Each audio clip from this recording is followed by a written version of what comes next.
Baik, terima kasih Pak Is. Assalamualaikum warahmatullahi wabarakatuh. Selamat sore, salam sejahtera untuk kita semua. Eh, Pada hari ini dengan sederhana kita buat webinar tentang Trade Expo. Jadi teman-teman pelaku UMKM, anggota komunitas UMKM Neklas, bahwa memang komunitas UMKM Neklas senantiasa berusaha untuk membuat sesuatu yang real pada pelaku UMKM di Indonesia. Jadi kita berusaha melakukan sesuatu yang memang belum biasanya out of the box. Kalau kita mengandalkan pihak-pihak lain, tentu kita kesulitan. Jadi bisa saja kita minta bantuan pemerintah dan lain-lain. Hanya saja pemerintah pun punya keterbatasan, anggaran, dan lain-lain. Nah, sementara komunitas UMKM Naik Kelas adalah suatu organisasi yang dibentuk oleh dan dari untuk kita-kita juga. Dibentuk oleh pelaku UMKM, saya, Pak Isnandar juga pelaku UMKM, dan untuk kita semua pelaku UMKM di Indonesia tentunya. Nah, Trade Expo ini ada satu gagasan yang kita lakukan terutama oleh Pak Isnandar, yang dalam hal ini Wakil Ketua Bidang Perdagangan Luar Negeri, di mana Pak Is sosok karir internasional sudah pengalaman di dalam ekspor dan juga Trade Expo lainnya.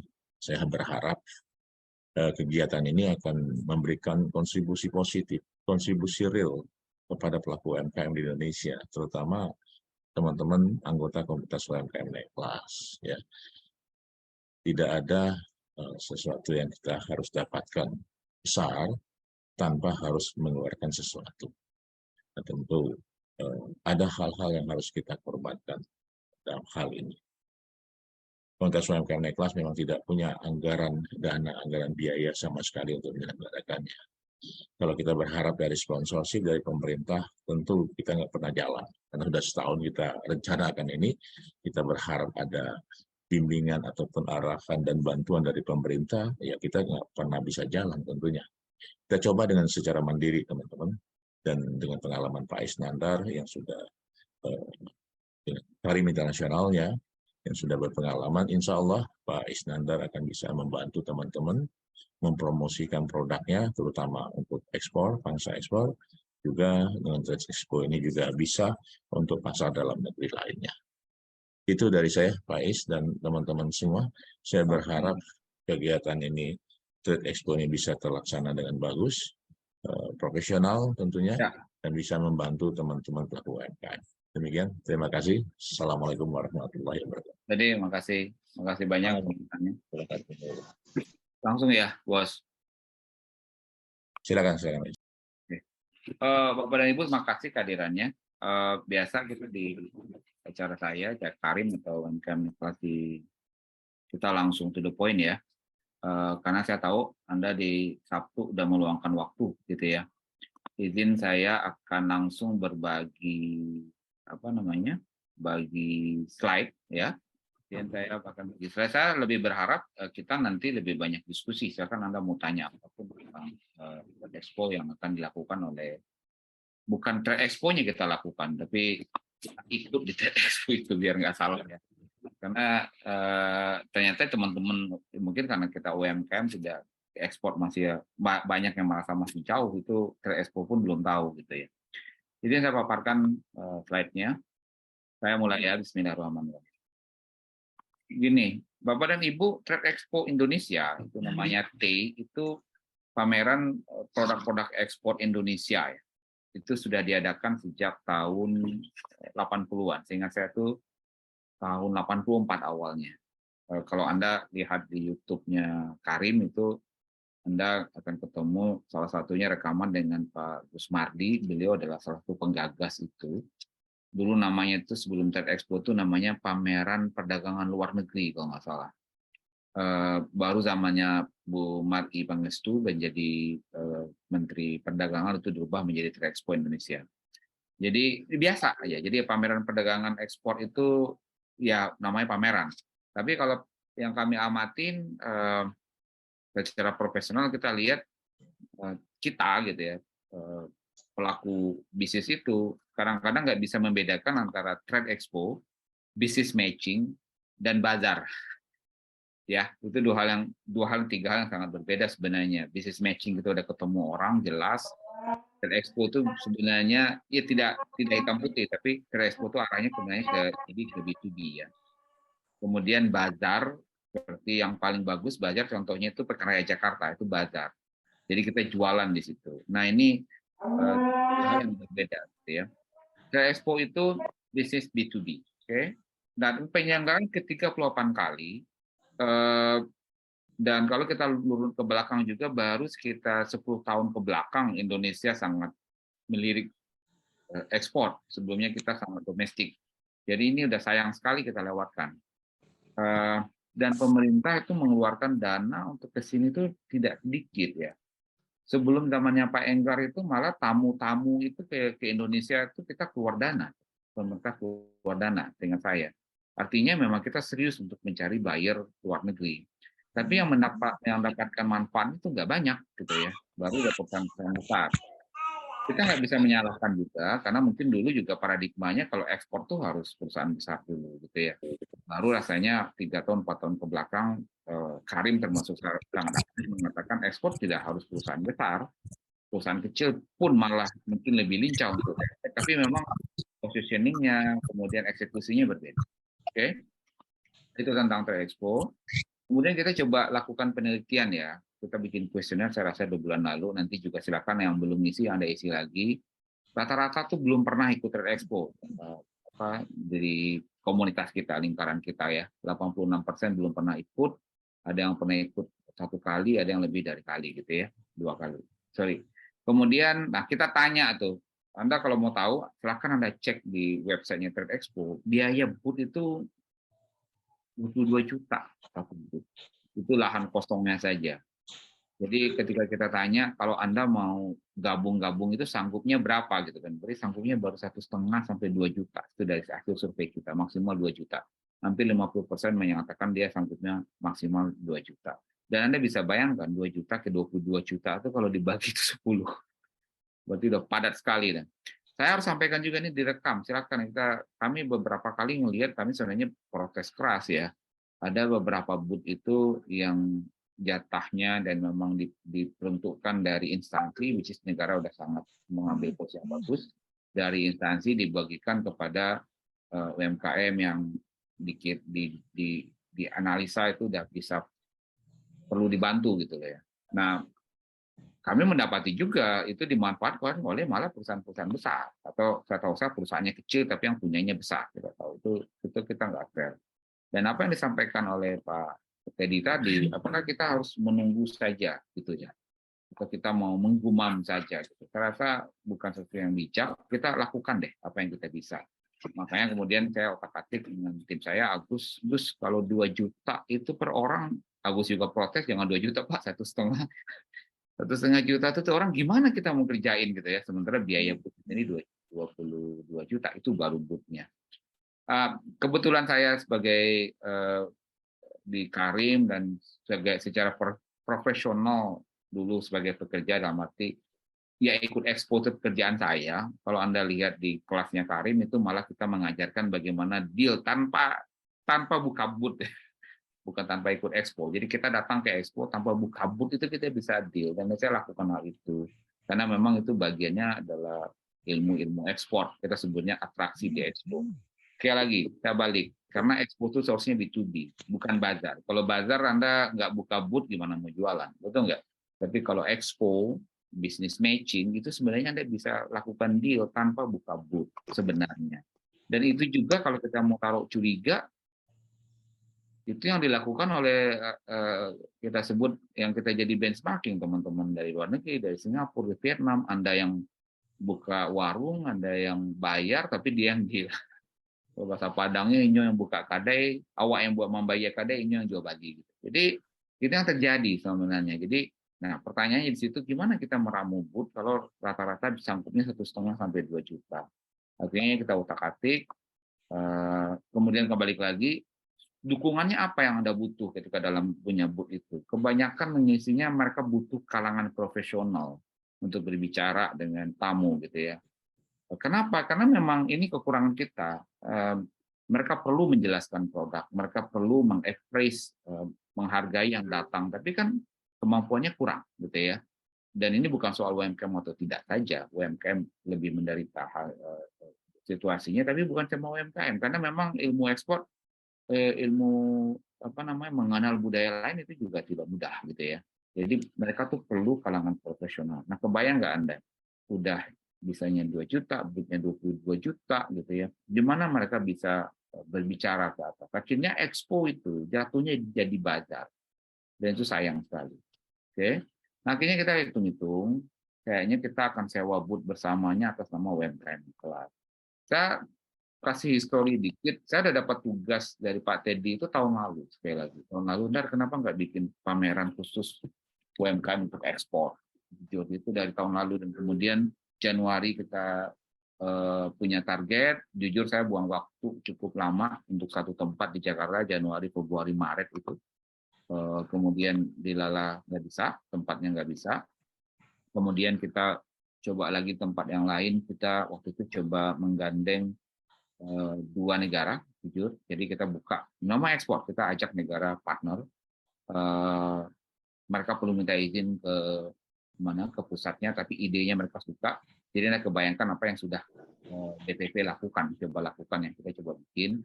Kemudian terpotong Lebaran, negaranya call saya, Iskandar, jadi enggak, saya harus ke Kenya. Saya bilang saya minta maaf dulu, saya harus fokus di Kenya dulu.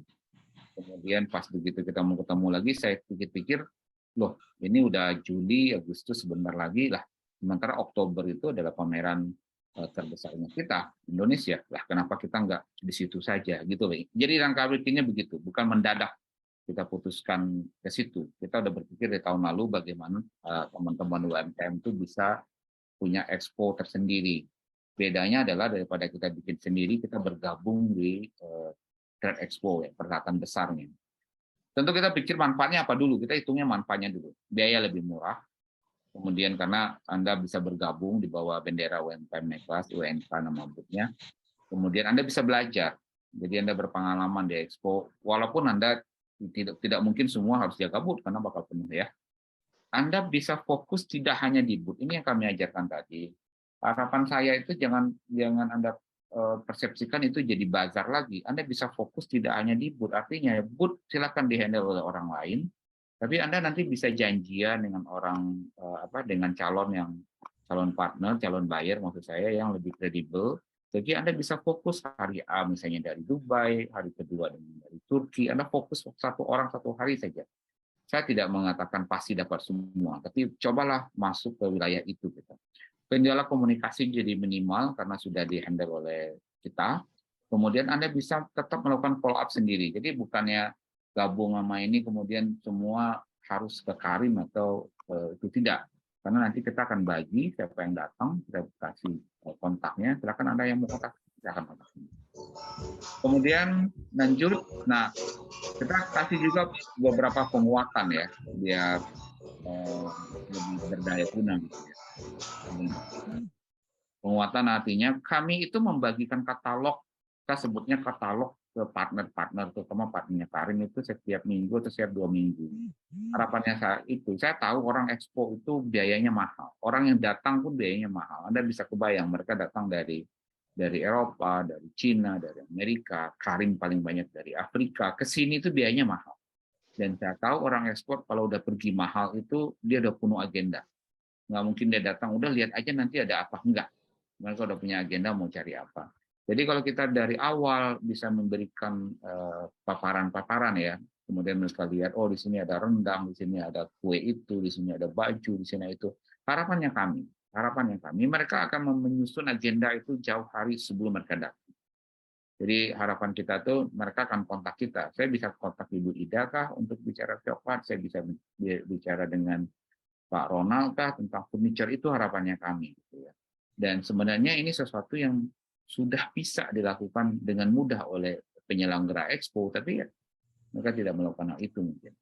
Oke, karena fokusnya beda. Fokus kita yang punya yang ikut kan berjualan. Fokus IO adalah mereka menjual booth-nya ke kita. Jadi katalog kita bagikan, kemudian kita akan menawarkan schedule tambahan untuk mereka. Jadi teman-teman yang ikut itu kita kasih alamatnya, ini Teknuni ya. Teknuni itu rendangnya di Pamulang ya, gitu. Di Pamulang, dan dari BSD tempat lokasi acara kan deket ya. Jadi kita akan tawarkan Anda kalau mau lihat rendang, silahkan. Rendang Teknuni maksudnya. Silahkan Anda janjian dengan Teknuni, janjian di booth kita dan berangkat. Bapak dan Ibu, izin saya sampaikan apa yang kita coba tawarkan itu sudah kita lakukan. Saya sudah lakukan ini tahun 2018. Jadi saya lupa nama, saya nggak mau sebut nama brandnya, itu di Bintaro. Waktunya saya janjikan orang-orang itu datang. Ini beliau dapat manfaat hebat. Nggak punya booth, tapi orang datang ke rumahnya. Datang ke rumah, datang ke display room-nya gitu ya, untuk waktu itu untuk tas-tas ya, tas yang premium market. Ketiga, saya tuh mau coba, ini kita mau coba ada penjualan melalui pemesanan. Itu arahnya saya tuh yang memang bisa dipesan dan private, misalnya baju yang mana kalau Anda bisa melakukan dari jarak jauh, misalnya ukur baju, ukur bahunya, segala macam, orang tuh beli, begitu datang dia beli itu kan hebat ya. Saya tahu itu Indonesia masih jarang mungkin, tapi saya udah tahu dari 20 tahun lalu Thailand begitu. Thailand itu kita nginep cuma 3 hari, kita bisa bikin jas.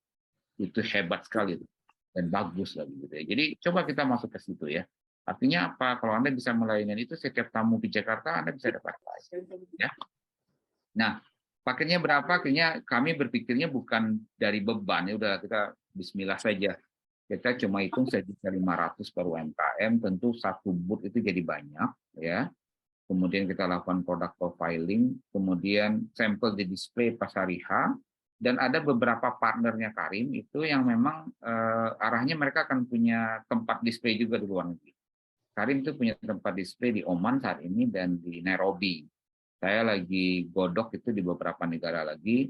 Jadi harapannya kami begitu dia bawa rekan-rekan ini ke Jakarta, dia bisa bawa sampel lumayan banyak, bukan untuk dia saja, tapi dia akan display. Apa yang booth management atau Karim lakukan buat Anda adalah setidaknya yang bawa kami tahu lah.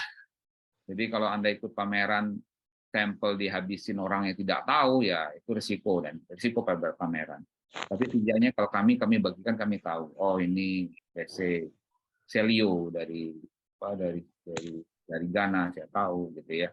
Dibawa oleh orang yang Mama Asya, saya tahu dari Koperasi buat Kenya, misalnya besok saya jemput, besok udah ada tamu kita dari Oman, dibawa oleh Tarik, kita tahu. Jadi setidaknya kita tahu. Gitu. Saya tidak mengatakan pasti terjadi penjualan juga, tapi setidaknya kami tahu, bisa memberikan advice pada Anda, siapa yang bawa, dan apakah ini bakal di follow up kira-kira apa tidak.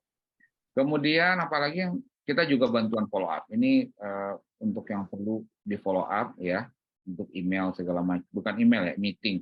Tolong jangan disalah persepsi, jangan anggap kita jadi administrasinya. Anda bantuan follow up itu kebanyakan itu follow up ya. Berarti orangnya sudah kontak-kontak sama Anda tidak tahu cara bagaimana komunikasinya, kasih tahu kita. Tapi kalau Anda sebut follow up-nya, Pak, coba hubungi lagi satu persatu, itu bukan follow up, Bapak dan Ibu. Itu berarti memang kerjaan administratifnya ke kita, ya kita fair-fairan, dealnya nggak begitu gitu ya, enggak kita bakal repot sekali.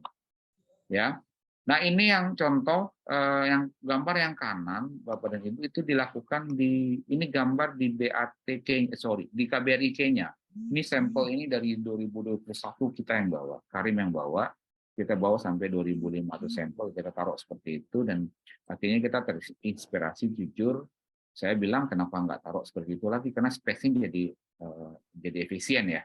Sampel-sampel kita taruh seperti itu, orang bisa lihat, kemudian mengambil sampel, mau nambah untuk dibawa pulang.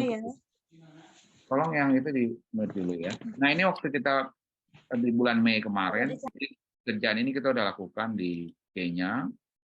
Saya bawa, ini contoh salah satu sampel, kemudian kita tinggalin sampelnya di Kenya.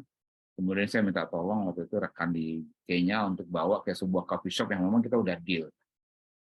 Udah kontak-kontak lah. Saya bilang, saya punya kopi, saya nggak mau habisin di booth, Anda mau coba nggak? Ya udah, saya coba. Butuh waktu. Saya udah pulang ke Jakarta, baru dia ambil kopinya, dia coba. Oke, saya rasa itu nanti yang mau pendaftaran nanti silakan kontak Pak Agus ya. Jadi kita mulai kerja pameran itu jangan last minute. Kerja pameran itu sebaiknya jauh-jauh hari. Jadi kita tahu siapa yang datang, Anda udah bisa janjian, harapan saya harusnya kalau profilnya bagus itu pada hari pertama Anda ada tamu, hari kedua Anda ada tamu, dan Anda nggak fokus di booth. Karena kalau Anda fokus di booth itu namanya bazar, ini expo. Jadi kita merangkul orang ya, bukan berjualan produk satu persatu seperti eceran. Saya rasa paparan saya di situ ya, kita diskusi. Silakan kalau ada pertanyaan, bagaimana cara pendaftaran, apa itu expo, bagaimana dengan produk Anda, silakan kita diskusi.